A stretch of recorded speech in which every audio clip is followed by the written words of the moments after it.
안녕하세요. 오늘 오신 여러분들 진심으로 환영합니다. 우리 옆에 있는 분들에게 한번 인사할까요? 오늘 참 아름다우십니다. 한번 이렇게 화답해 보십시오. 그건 당신의 눈이 아름답기 때문입니다.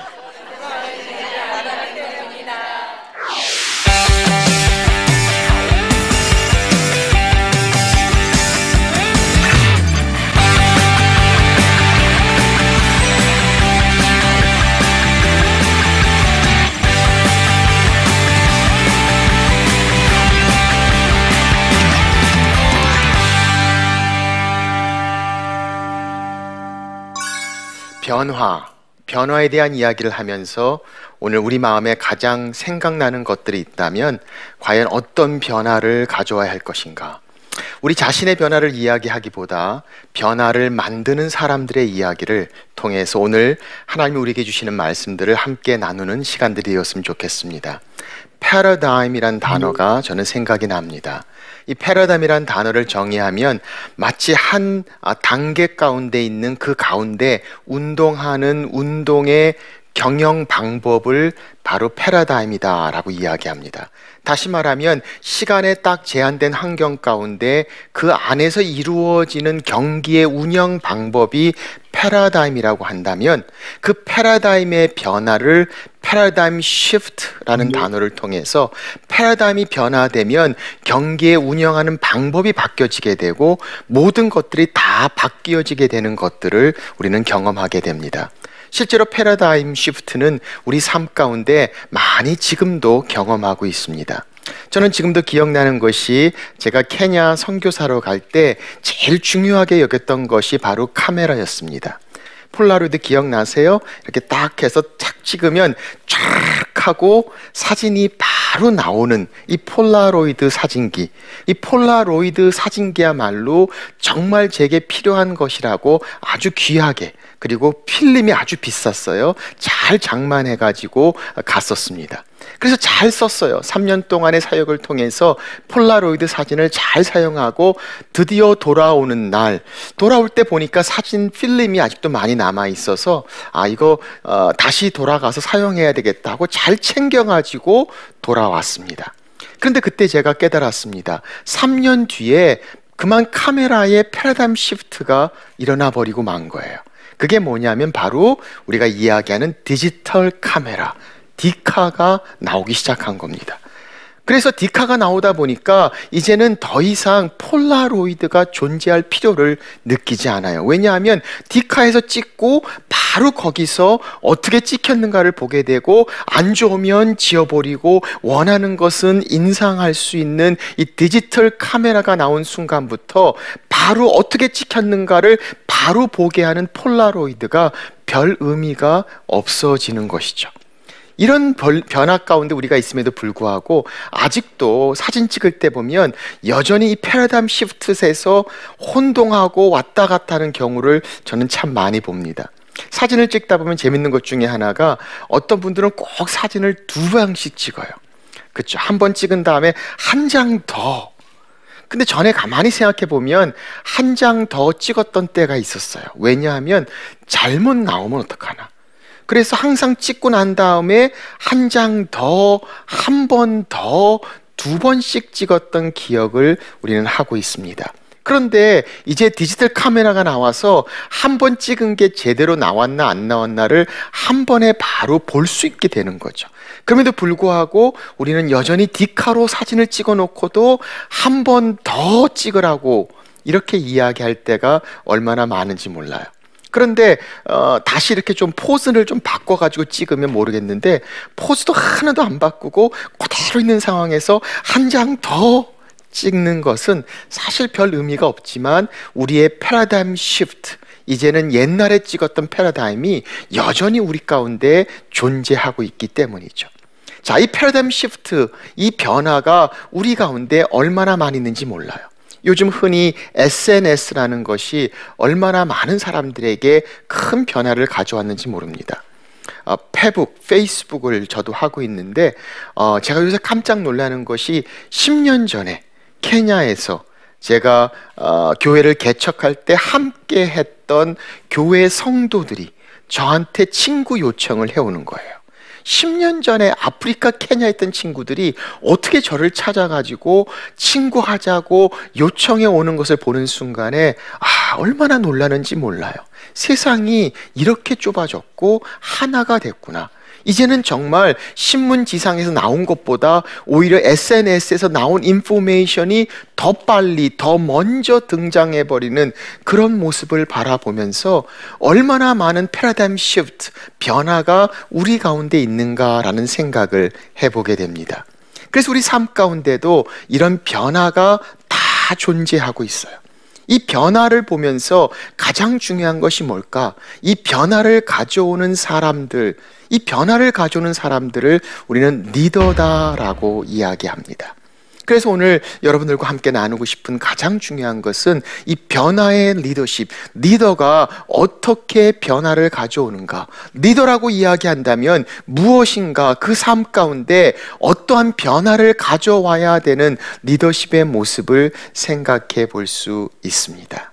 자, 그래서 오늘은 이 리더십의 변화에 대해서 함께 나누고자 합니다.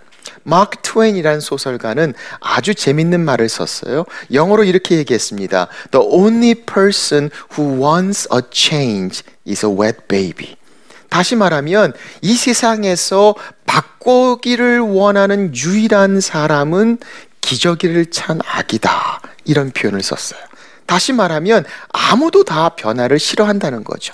다 정말 변화를 원하고 체인지를 원하는 사람은 기저귀를 갈아주기를 원하는 이 아기만이 변화를 원한다. 그만큼 변화가 다 싫다는 거예요. 여러분 가만히 보세요. 오늘 여러분 보니까 변화를 전혀 원하는 것 같지가 않아요.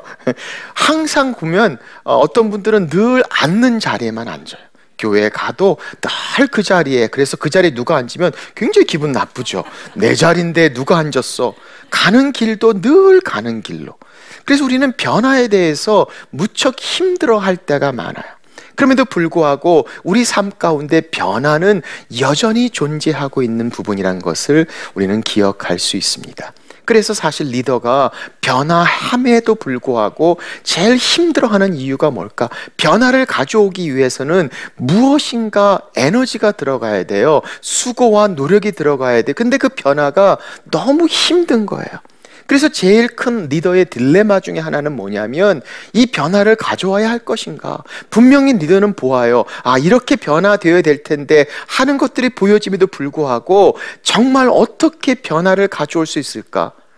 저희는 우리 삶 가운데서도 많은 리더들이 변화를 가져와야 된다고 이야기하면서 그 변화 때문에 오히려 더 힘들고 어려움을 당하는 경우들도 얼마나 많이 보고 있는지 몰라요. 변화. 어떤 변화를 가져와야 할 것인가? 그 변화에는 힘듦이 있어요. 어려움이 있어요. 그래서 항상 리더는 딜레마를 가지고 있죠. 이걸 해야만 할 것인가? 변화해야 할 것인가? 근데 변화하지 않으면 힘들어지죠. 패러다임 시프트의 가장 중요한 것 중에 뭐냐면 패러다임이 변화해 버리고 난 다음에는 모든 게임의 운영의 방법이 달라져 버리는 거죠. 디카가 생기고 난 다음에 폴라로이드가 전혀 소용이 없이 되는 것처럼 타이프가 생기고 컴퓨터가 생기고 난 다음에 타이프라이터가 더 이상 많이 사용되지 않는 것처럼 새로운 룰이 나오게 되면 그만 모든 것들이 다 바뀌어져 버리는 것들을 경험하게 됩니다. 그래서 그 바뀌어진 것을 여전히 붙잡고 있다면 계속 그거 가지고 문제가 될 수밖에 없고 도태하게 되고 더 성공하지 못하고 더 앞으로 나가지 못하는 것들을 우리는 경험하게 되죠. 자, 그래서 과거의 성공이 새로운 패러다임에서 결코 개런티할 수 없는 성공을 우리 앞에 두고 있다면, 그런데 중요한 것이 뭘까요? 잘 나가고 가장 성공적인 사람들이 사실 변화를 제일 적게 한다는 겁니다. 자, 한번 예를 들어 설명해 볼까요? 한 번은 제가 쇼핑몰에 가서 이 물건을 사는데 계산대가 쫙 있잖아요. 근데 계산대에 이 계산하시는 분이 몇 명 없어서 사람들이 줄을 쫙 섰어요. 그래서 우리는 기다리는 거죠. 이렇게 사람들이 많은데 누군가 계산하는 분이 더 와서 카운터에서 계산을 좀 더 해줬으면 좋겠다. 그래서 자꾸 쳐다봐요. 이쪽 카운터가 열릴 것이냐 말 것이냐. 그런데 열리던 안 열리던 신경 안 쓰고 그냥 초지일간 앞만 보고 서 계신 분이 있어요. 두 번째로 서 있는 사람. 두 번째로 서 있는 사람은 나는 두 번째니까, 그리고 절대로 옆에 쳐다보지도 않아요. 내가 그 다음인데, 그리고 쫙 있어요. 제일 열심히 쳐다보는 사람은 저 끝에 있는 사람. 빨리 좀 열리면 뛰어가야지. 그런데 어떨 경우에는 오히려 맨 두 번째 있으면서도 더 문제가 생겨서 더 늦게 들어가는 경우도 보게 되는 겁니다. 다시 말하면 내가 과거에 잘했던 패러다임의 성공이 새로운 패러다임의 성공을 개런티, 확인해 줄 수 없고, 또 내가 그렇게 했다고 해서 오히려 그것이 새로운 변화에 대해서 더 변화되기 힘들고 더 어려운 장애물이 될 수도 있다는 겁니다. 그래서 우리는 새로운 변화를 가져온다는 것이 정말 쉽지 않은 일이지만, 그것을 가져오지 않는다면 도태되고 더 성장하고 더 앞을 향해 나갈 수 없다는 이 중요한 것들을 볼 수 있는 것이 바로 변화의 가장 중요한 키가 된다는 것입니다. 그래서 많은 사람들이 변화하기를 꺼려합니다. 그러니까 어떤 분들은 변화가 무조건 싫은 사람들이 있어요. 변화가 다 귀찮아요. 그냥 있는 게 좋고 좋은 게 좋은데, 이 정도면 됐지 뭘 또 바꿀라 그래 라고 불편함을 느끼는 경우들을 우리는 많이 봅니다. 그런가 하면 어떤 분들은 그냥 그 사람들을 묻지를 못해요. 변화를 가져오는 사람들을 신뢰할 수 없기 때문에 그들이 가져오는 변화도 신뢰할 수 없는 경우를 우리는 보게 됩니다. 어떤 분들은 오해가 있어요. 그래서 그 변화가 분명히 뭐 때문에 저럴 거야 라는 생각을 하면서 변화 자체에 대해서 매우 부정적인 생각을 가지고 있는 분들도 있습니다. 그래서 어떤 분들은 변화에 대해서 아주 부정적인 생각들을 많이 가지고 있어요. 자, 그런 상황에서 리더도 딜레마를 가지고 변화를 가져오기 힘들고, 사람들도 변화하기를 꺼려하는 가운데서 변화하지 않으려고 하는 모습들을 우리는 늘 경험하죠. 그런데 여기서 중요한 것은 뭐예요? 변화하지 않는다면 앞을 향해 나아갈 수 없어요. 그 성경은 우리에게 말씀하시죠. 너희는 마음을 새롭게 함으로 변화를 받아. 내 자신이 변할 뿐만 아니라 변화를 가져올 수 있는 사람이 되는 것, 이것이 바로 중요한 리더의 모습이 아닌가 싶습니다. 자, 그렇다면 어떻게 변화할 것인가? 변화를 가져오는 리더의 모습을 살펴봅니다. 몇 가지의 중요한 것들을 함께 나눠봅니다. 첫째는 그 변화를 위해서 리더가 먼저 변해야 합니다. 내 자신이 변하지 않으면서 그 변화를 가져올 수가 없어요. 그 변화를 향해서 리더가 변한다는 것은 그 변함에 대한 분명한 의지와 용기를 가져야 될 필요가 있다는 겁니다. 그 변화를 향해서 나아가는 리더 자신도 그 변화에 대해서 확신 가지고 있지 않는다면 결코 변화를 가져올 수 없습니다. 여러분 삶 가운데 내 삶에서 우리가 인도하고 함께하는 사람들의 이건 정말 변해야 될 것이다 라는 것들이 존재할지 모르겠어요.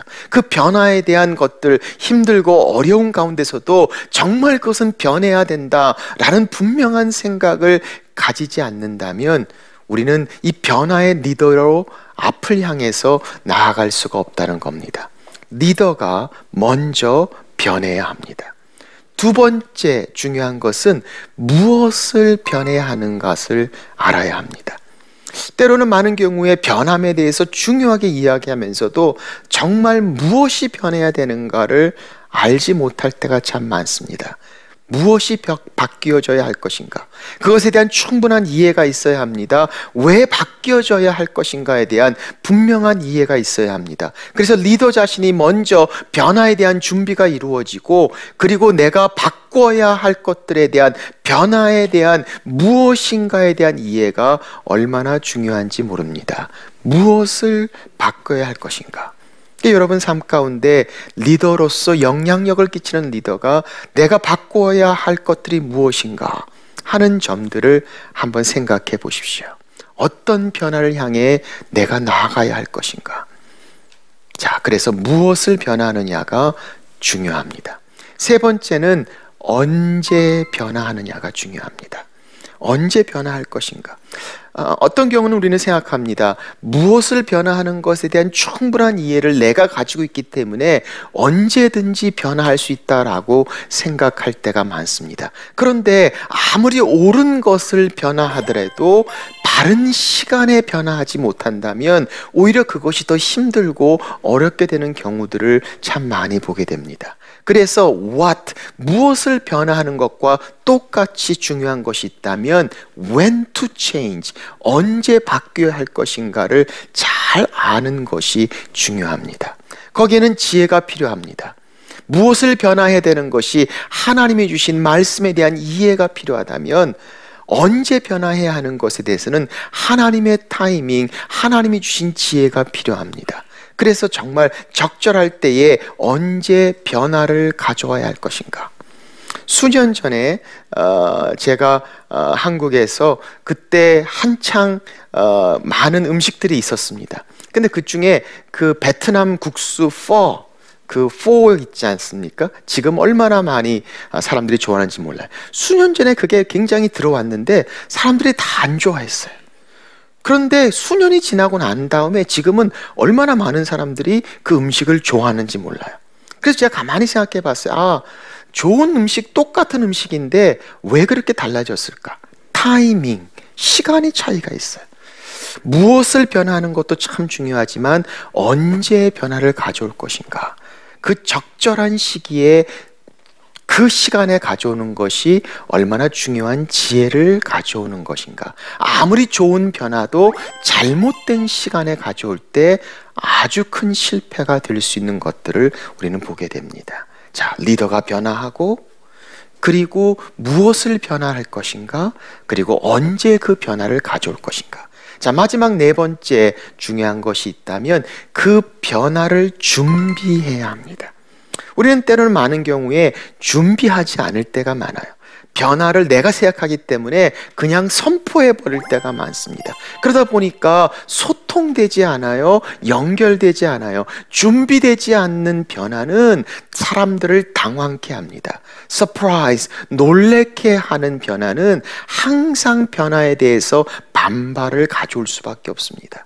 그래서 그 변화를 준비하는 리더는 지혜로운 컨텐트, 무엇을 변화시킬 것인가, 그리고 언제 변화를 가져오실 것과 함께 그 변화를 어떻게 준비할 것인가. 다시 말하면 그 변화와 함께하는 사람들과 소통하고 또 공감을 통해서 그 변화를 이해시키고 준비하는 과정이 얼마나 중요한지 모릅니다. 자, 이런 과정들을 통해서 우리 삶 가운데 내게 맡겨진 영향력의 책임 가운데 주어지는 변화를 가져오는 것, 이것이 바로 변화의 리더십이 됩니다. 오늘 여러분들의 삶 가운데 어떤 변화를 가져올 수 있을까? 그리고 그 변화를 향해서 어떻게 가져오는가? 하나님께서는 우리에게 말씀합니다. 있는 그것에 만족할 것이 아니라 하나님이 원하시는 것들을 향해서 끊임없이 계속해서 변화하는 것들을 생각하게 된다면 변화를 향해 나아가는 리더, 나는 어떤 변화의 리더십인가? 오늘 이 같은 변화의 리더십, 여러분들의 삶 가운데 귀한 변화를 가져오는 리더가 되시기를 주의 이름으로 축원합니다. 네, 감사합니다.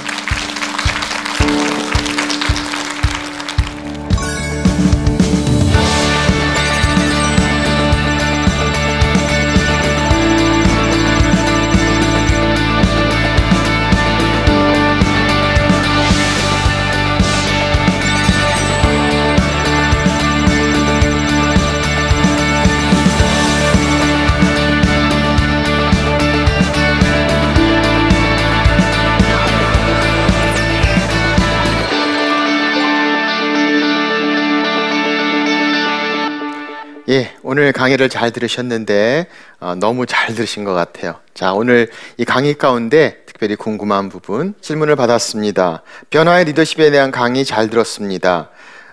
정말 변화를 꼭 해야 되는지 대한 질문이었습니다.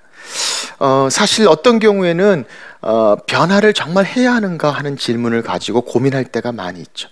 그냥 가면 좋은 게 좋다고 그냥 가는 게 낫지 않을까라는 생각을 가질 때가 많습니다. 그러니까 어떤 경우에는 변화를 하면서 이 변화를 통해서 내게 가져오는 게 뭘까라는 생각도 매우 힘들게 할 때가 많습니다. 그러니까 저는 꽤 많은 분들에게 이런 이야기를 합니다.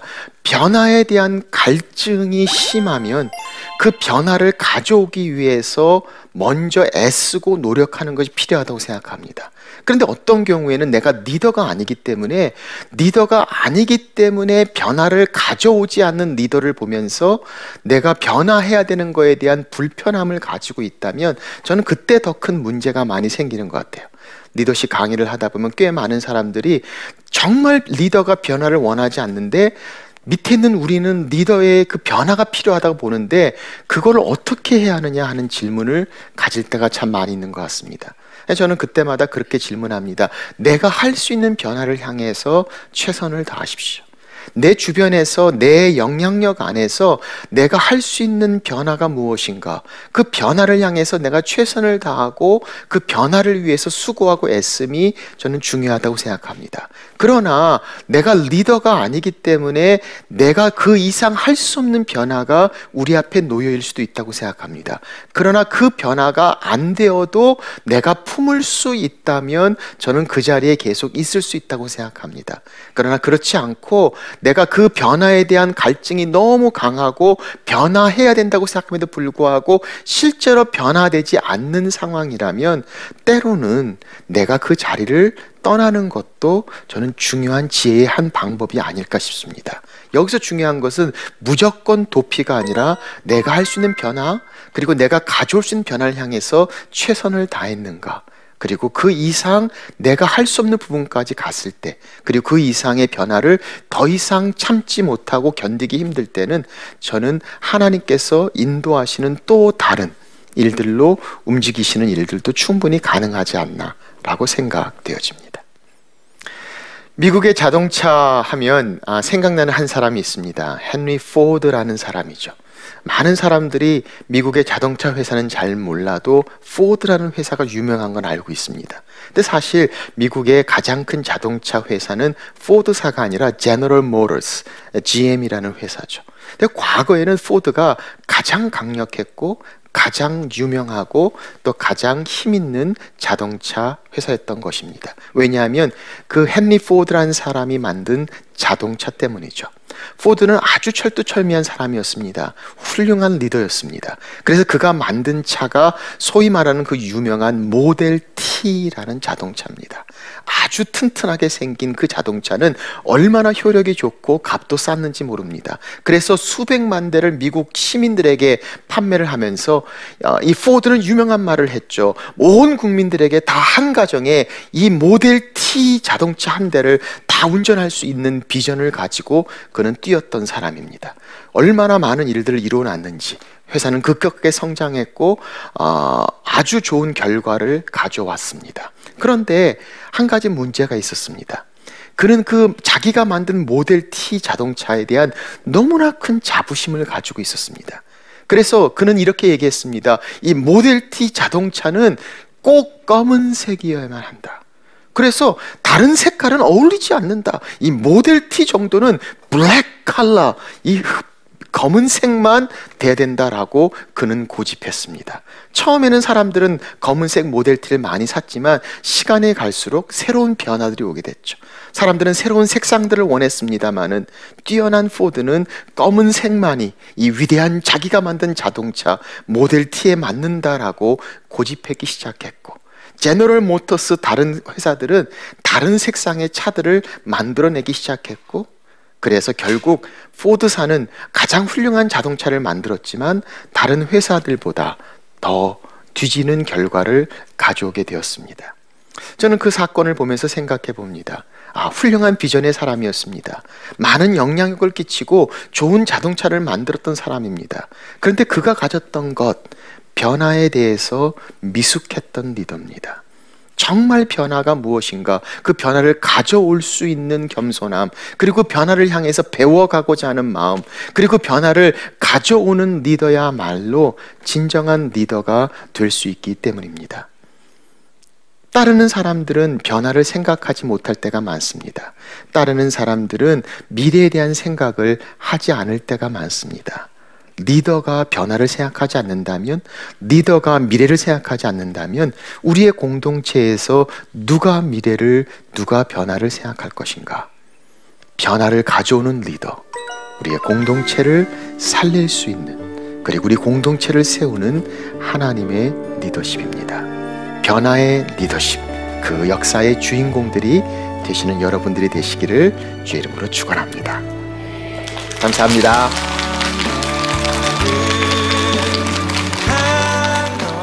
그래서 비전은 하나님의 약속입니다. 하나님이 주신 말씀에 따라서 우리 가운데 보여주는 미래의 청사진입니다. 그래서 사람들은 비전은 현재 문제에서 앞에 미래를 향해 나아가는 것이라고 이야기하지만, 저는 성경적에서 말씀하시는 하나님의 비전은 현재 문제에서 시작하지 않습니다. 아니, 오히려 미래에서 시작해서 미래를 향해 나갈 수 있는 것, 비전의 출처는 하나님이시기 때문이죠. 하나님이 내게 주신 그 일이 내 삶에 이루어지는 그림, 그게 바로 비전이다.